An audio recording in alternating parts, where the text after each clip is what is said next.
வணக்கம். இன்றைய செய்திகளின் தொகுப்பு. கேரளாவில் பறவை காய்ச்சல் பரவலால் நீலகிரி சோதனை சாவடிகளில் தீவிர சோதனை. தமிழக கேரள எல்லையில் உள்ள 8 சோதனை சாவடிகளில் நோய் தடுப்பு நடவடிக்கைகள் நடைபெறுகின்றன. கேரளாவிலிருந்து வரும் வாகனங்களுக்கு கிருமிநாசினி தெளித்த பின் அனுமதிக்கப்பட்டு வருகின்றன. சீனாவில் 324 பெட்டிகள் கொண்ட மிகப்பெரிய சரக்கு ரயிலின் சோதனை ஓட்டம் ஷூஜோ ஹீவாங்குவா வழித்தடத்தில் வெற்றிகரமாக நடத்தப்பட்டது. 4 கிலோமீட்டர் தூரத்திற்கு இந்த ரயிலின் பெட்டிகள் உள்ளன. 4 மின்சார என்ஜின்கள் பொருத்தப்பட்டுள்ளன. இந்த ரயிலின் 30,000 டன் பொருட்களை கொண்டு செல்ல முடியும் எனவும் இது அந்நாட்டின் வர்த்தகத்தில் முக்கிய பங்காற்றும் எனவும் கூறப்படுகின்றது. இலவசங்கள் தொடர்பாக அரசியல் கட்சிகளுடன் மத்திய அரசு ஆலோசித்து வெள்ளை அறிக்கை வெளியிடுவது அவசியம் என ரிசர்வ் வங்கியின் முன்னாள் கவர்னர் சுப்பாராவ் கூறியுள்ளார்.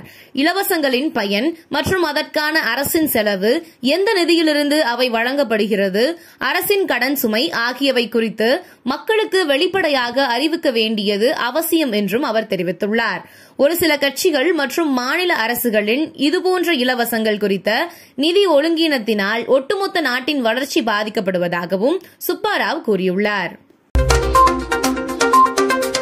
ஆட்டோமொபைல் துறையில் முன்னணி நிறுவனமான கியா தனது புதிய EV2 காரை விரைவில் வெளியிட உள்ளதாக தகவல் வெளியாகியுள்ளது.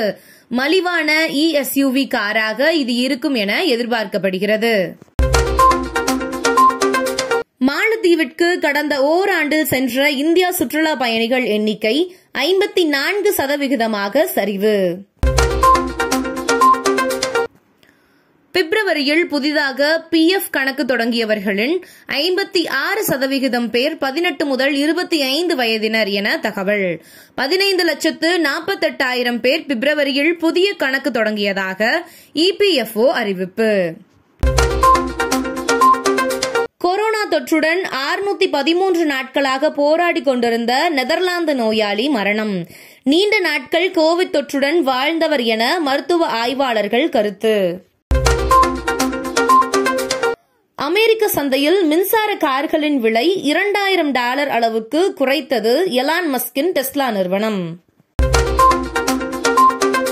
ஜெய்பீம் படத்தின் உண்மை சம்பவத்தில் போலீசாரின் அத்துமீறலால் பாதிக்கப்பட்டவர்களுக்கு இறுதி இழப்பீடு வழங்குவது குறித்த நிலைப்பாட்டை தெரிவிக்கும்படி தமிழ்நாடு அரசுக்கு சென்னை உயர்நீதிமன்றம் உத்தரவு.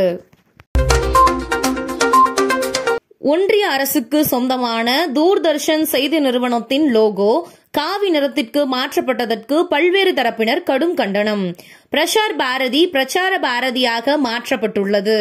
லோகோ மட்டுமல்ல, டிடி முழுவதுமாகவே காவிமயமாகியுள்ளது எனவும் பாஜகவின் செய்திகள் மட்டுமே டிடியில் ஒளிபரப்பாகின்றன எனவும் ஜவஹர் சிர்கார் MP பிரசார் பாரதியின் முன்னாள் தலைவர் குற்றச்சாட்டு.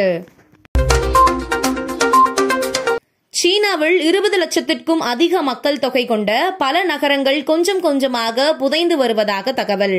சீன தலைநகர் பீஜிங் ஆண்டுதோறும் 45 மில்லிமீட்டர் அளவுக்கு புதைந்து வருவதாகவும் ஆய்வாளர்கள் தகவல். இத்துடன் செய்திகள் நிறைவடைகிறது. மேலும் இதுபோன்ற செய்திகளுக்கு KMDK லைவ் சேனலை லைக் பண்ணுங்க, ஷேர் பண்ணுங்க, சப்ஸ்கிரைப் பண்ணுங்க.